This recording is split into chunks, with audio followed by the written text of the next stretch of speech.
Assalamualaikum warahmatullahi wabarakatuh. Perkenalkan, nama saya Rahana Fitria Nugroho dengan NIM 1251002002001. Pada kesempatan kali ini, saya akan mempresentasikan hasil proyek saya, siklus akuntansi dengan perusahaan dagang.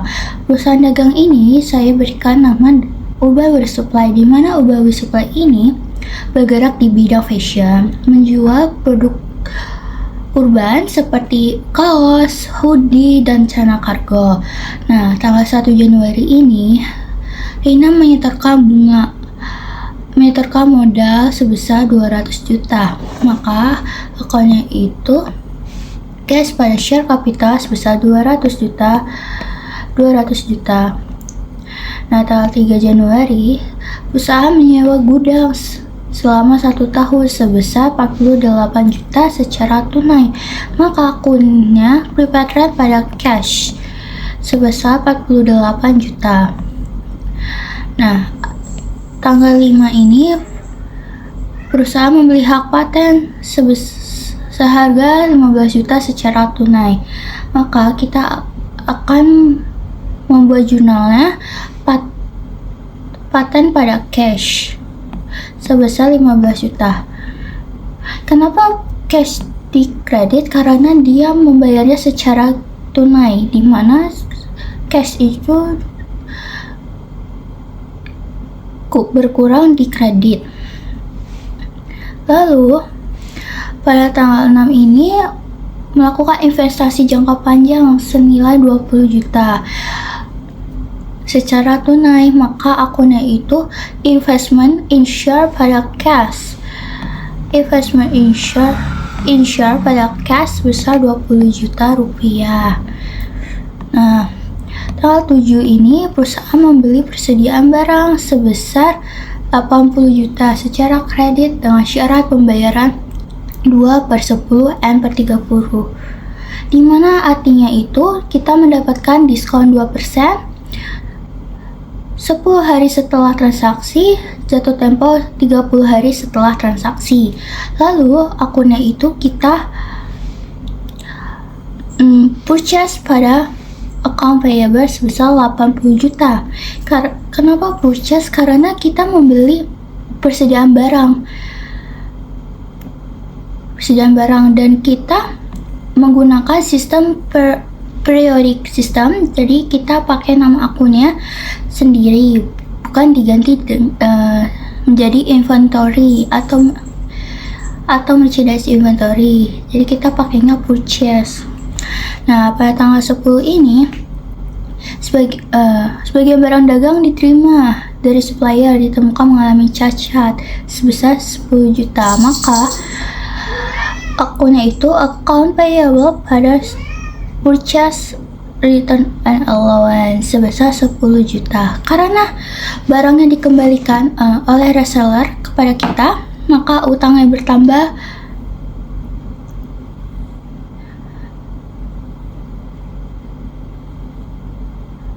Maka utangnya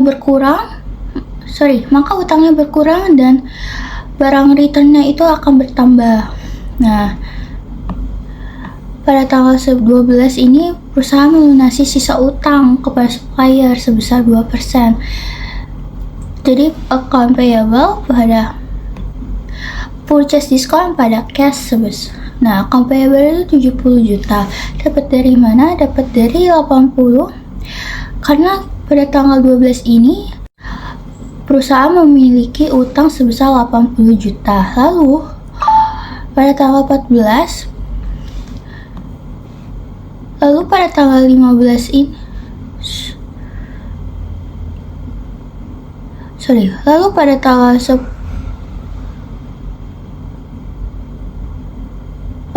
10 ini reseller mengembalikan barangnya kepada kita karena menemukan barang cacat dari produksinya. Jadi utangnya berkurang, jadi 80 kurang 10 jadi 70 juta. Nah, purchase diskonnya sebesar 1.400.000 dari 2% sebesar tadi sebesar harga diskonnya tadi kita dapat 2% dikali 70%. Jadi ya 1.400.000. Nah, cashnya itu jadi 68.600.000. Jadi 70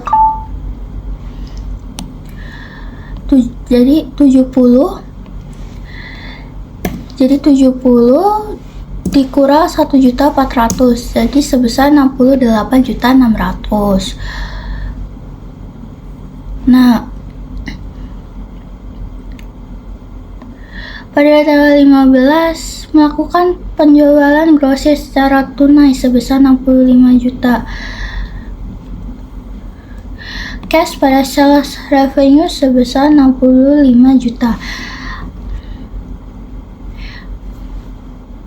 Terus pada tanggal 18 perusahaan melakukan penjualan dagang secara kredit sebesar 50 juta. Sales revenue pada account payable, account receivable pada sales revenue. Kenapa account receivable? Karena kita memberikan, jadi si reseller ini ngutang kepada kita, jadi kita jatuhnya piutangnya, kita yang meminjamkannya sebesar 50 juta. Nah, sales revenue ini karena kita setelah melakukan penjualan grosir. Nah, pada tanggal 20 pelanggan membelikan bagian barang sebesar 5 juta. Sales returns and allowance pada account receivable sebesar 5 juta. Karena seller mengembalikan barangnya sebesar 5 juta dan otomatis piutangnya juga berkurang sebesar 5 juta.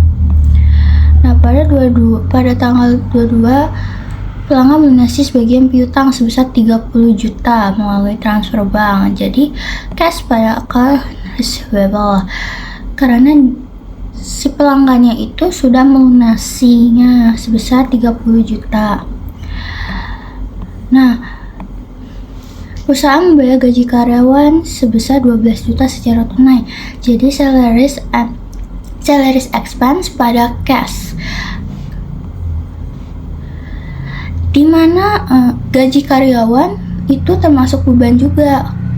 Nah, bebannya itu bertambah, sehingga beban bertambah itu di debit dan cashnya itu di kredit karena berkurang, karena kita membayarnya secara tunai sebesar 12 juta. Nah, pada tanggal 26 perusahaan mengeluarkan biaya promosi dan iklan sebesar 4 juta. Nah, advertising pada cash. Nah, membayar biaya periklanan itu termasuk beban juga, di mana bebannya itu bertambah di debit sebesar 4 juta dan kita perusahaan ini membayarnya secara tunai. Nah, maka cash kita itu berkurang sebesar 4 juta juga. Nah, pada tanggal 27 perusahaan membayar biaya listrik sebesar 3 juta secara tunai. Utilities expense pada cash jadinya. Utilities expense pada cash itu sebesar 3 juta. Nah, tagihan listrik dan lain-lain gitu juga termasuk beban karena wajib dibayar kan. Jadi beban kita bertambah di debit sehingga cashnya berkurang juga karena kita membayarnya secara cash sebesar 3 juta. Nah, pada tanggal 28 perusahaan membayar biaya pengiriman sebesar 2.500.000. Freight in pada cash sebesar 2.500.000. Nah, cash tanggal 30 perusahaan menerima uang muka pemesanan sebesar 15 juta untuk pengiriman barang pada bulan berikutnya. Jadi pada cash pada another revenue sebesar 15 juta. Nah, jadi kita sudah mendapatkan uangnya sebesar 15 juta, tapi kita belum melakukannya sehingga 6 akun itu another revenue. Nah, pada tanggal 31 perusahaan membeli tambahan persediaan barang sebesar 20 juta secara kredit. Purchase pada account payable karena kita membeli barangnya secara kredit sebesar 20 juta. Nah, perusahaan membeli perlengkapan sebesar 6 juta secara tunai. Supplies pada cash. Jadi totalnya itu debit 655.500.000, kreditnya 655.500.000 juga. Lalu saldo-saldo dari jurnal ini kita akan masukkan ke ledger. Kita masukin satu-satu per akun ke ledgernya, sehingga mendapatkan saldonya seperti ini. Cashnya itu menjadi 130.900.000, perputaran 48 juta, paten 15 juta, investment in share 22 juta, purchase 100 juta, account payable 20 juta, account receivable 15 juta, sales revenue jadi 115 juta, sales return and allowance itu jadi 5 juta, purchase return 10 juta, purchase discount 1.400.000, sales expense 12 juta, tax expense 4 juta, dan lain-lain. Lalu kita membuat jurnal adjusting entries. Nah, pada tanggal 31 adjusting entries ini memang khusus untuk tanggal 31 saja. Nah, pada tanggal 31 yang pertama ini ada run expense pada prepaid run. Nah, di sini tanggal 31 Januari itu menyewa sebesar 48 juta, tapi masa sewanya untuk 12 bulan. Nah, jadi kita mau mencari untuk 1 bulannya itu berapa sih? Nah, karena 12 bulan 48 juta, jadi 48 juta dibagi 12 sehingga ketemu 4 juta. Nah, yang 31 yang kedua itu ada supplies expense pada supplies sebesar 4 juta. Jadi total adjusting entries itu ada di 8 juta debit maupun kredit. Nah, di sini ada trial balance di mana saldonya ini kita ambil dari ledger. Sehingga di debitnya itu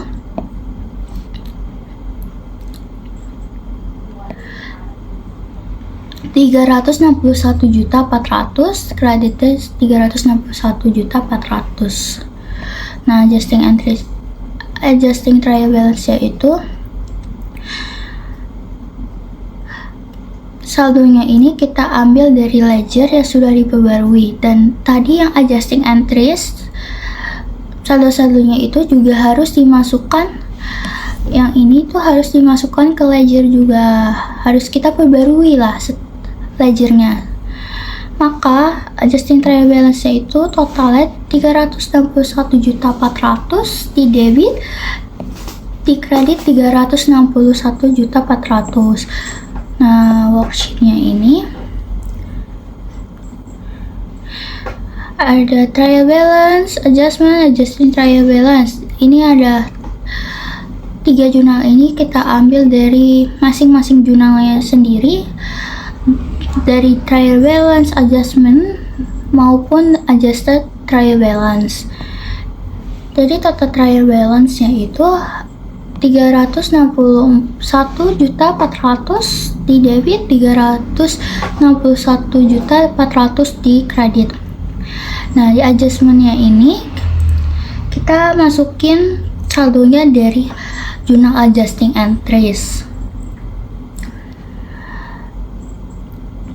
Ada totalnya sebesar 8 juta di debit, di kredit 8 juta juga. Nah, adjusting trial balance ini adalah saldo yang sudah kita masukkan dari yang sudah kita perbarui dari ledger maupun dari journal letter sendiri. Nah, total ini tuh ada sebesar 361 juta debit, kredit juga 361 juta 400. Nah, income statement ini kita kelompokkan, kita bedakan akun-akunnya, kita sisakan akunnya hanya pendapatan dan beban saja, sehingga total itu ada di 115 juta debit, kreditnya debitnya itu 115 awal ya 98 juta 100 di debit, kredit 115 juta. Nah, karena ini kita tidak balance, jadi kita agar balance kita mencari net income. Nah, net income-nya itu sebesar 16 juta 900, dapat dari 115 juta dikurang 98 juta 100, maka normal balance-nya itu di 115 juta. Nah, statement of financial position, di mana akunnya ini kita pisahkan lagi, hanya tersisa asset, liabilities, dan ekuitas. Awalnya, saldo awalnya itu sebesar di debit 251 juta 900, di kredit itu sebesar 235 juta.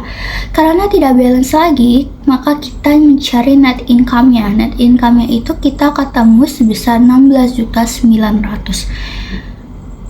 Ini dari 251.900 dikurang 235 juta. Maka ketemu normal balance-nya di 251 juta 900. Dan kita masuk ke income statement, di mana kita menghitung COGS-nya. Karena COGS-nya belum ketemu, maka kita menghitungnya. Nah, pertama kita masukkan sales revenue sebesar 115 juta. Kita ambil dari worksheet, terus dikurang sales return sebesar 5 juta. Kita ambil dari worksheet juga saldonya. Ada net sales sebesar 110 juta, dimana ini dikurang dari sales revenue dan sales return-nya. Nah, kita menghitung COGS. COGS itu rumusnya apa sih? Nah, ada beginning inventory. Beginning inventory ini belum diketahui, makanya 0 rupiah.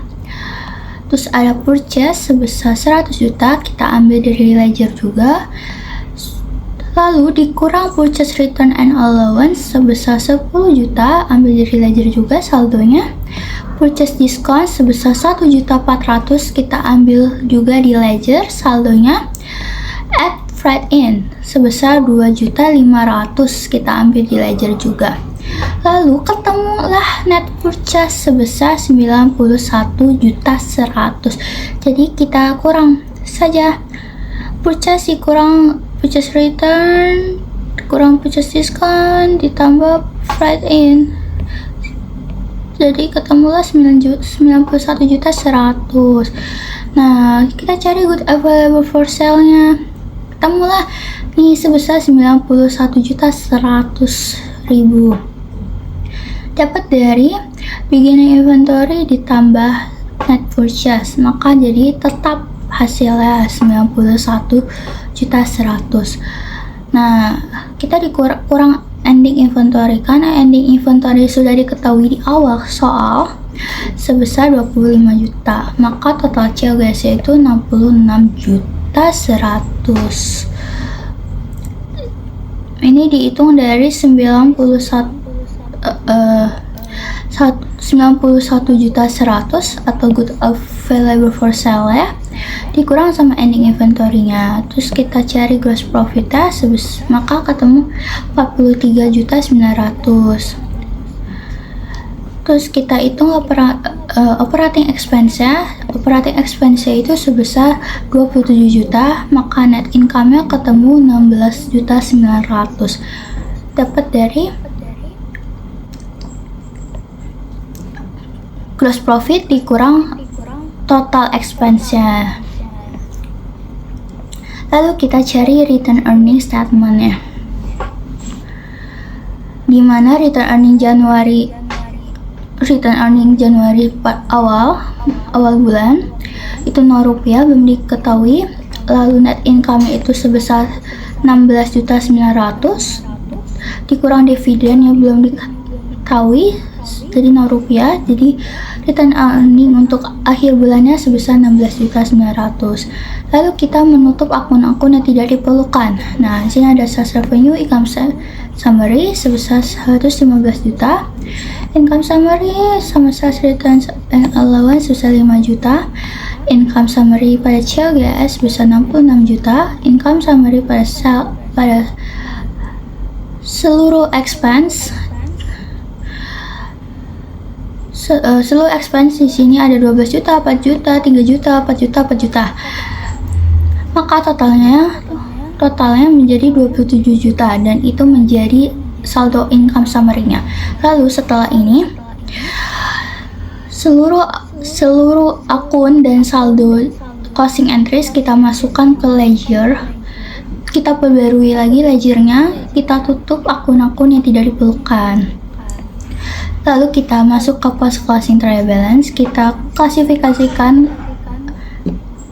akun-akunnya. Ini ada aset, liabilities, ekuitas. Ini asetnya itu totalnya ada 251.900.000, ada liabilitiesnya itu sebesar 35 juta, ada ekuitasnya itu sebesar 216.900.000. Jadi total liabilities dan ekuitasnya itu sebesar 251.900.000.